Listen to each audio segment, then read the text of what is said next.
اعوذ باللہ من الشیطان الرجیم بسم اللہ الرحمن الرحیم السلام علی الحسین وعلی علی ابن الحسین وعلی اولاد الحسین وعلی اصحاب الحسین۔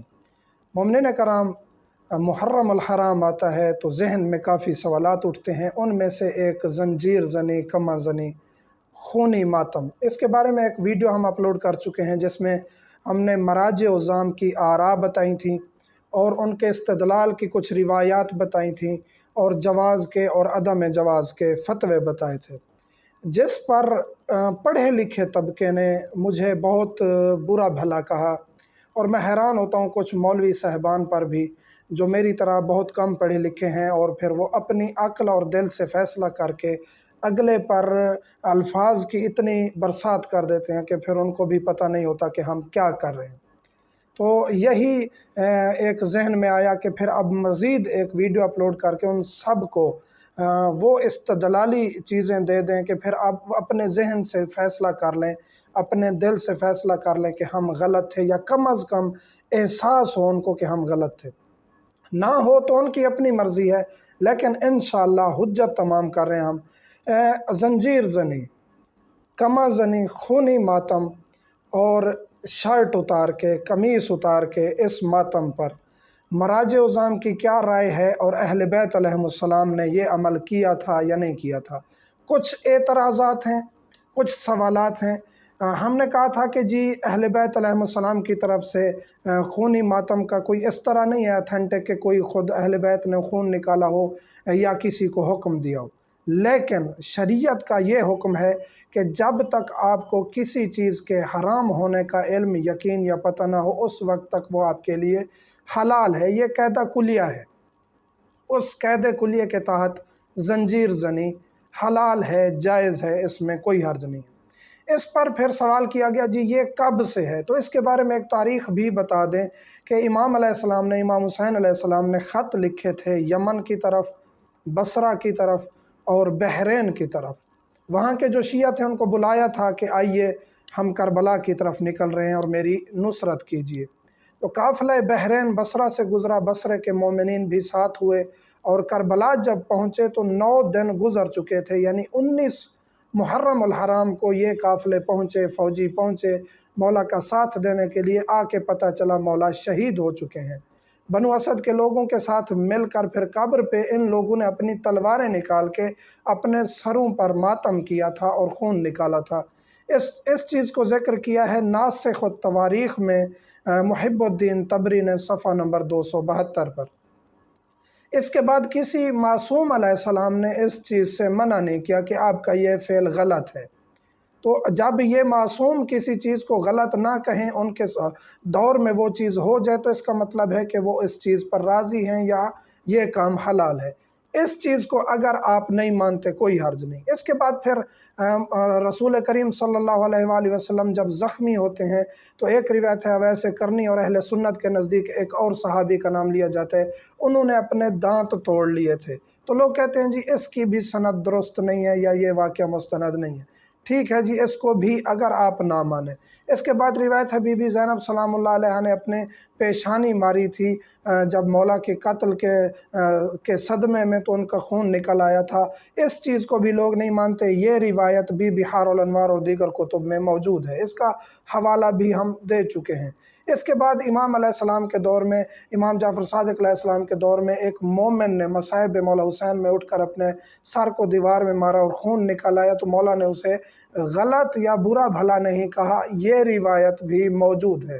ان چیزوں کو آپ نہیں مانتے۔ یہ وہ چیزیں ہیں، وہ استدلال ہے جو مراجع عظام نے کیا ہے، اور انہوں نے اس جواز کی چیز کو کہ جواز جائز ہے، اس کو مد نظر رکھتے ہوئے یہ روایات بھی ہیں آپ پیش کی ہے۔ آپ اس چیز کو اگر نہیں مانتے، کہتے ہیں غلط ہے، مستند نہیں ہے، فلاں ہے فلاں ہے، اس کے بعد آپ سوال کرتے ہیں کہ جی اگر یہ امر محبوب ہوتا تو امام خود کیوں نہیں کرتے؟ تو یہاں آپ سے گزارش ہے کہ امام علیہ السلام نے تو جلوس بھی نہیں نکالے تھے، ماتمی دستے بھی نہیں نکالے تھے، پھر ہم سب نکالنا چھوڑ دیں، پھر حسین حسین کرنا چھوڑ دیں، جس سے حسینیت کا پرچار ہوا، جس سے شیعت پھیلی؟ تو ضروری نہیں ہے کہ ہر وہ کام جو اہل بیت کریں وہی ہمارے لیے کرنا جائز ہے، باقی حرام ہو گیا، ایسا نہیں ہے۔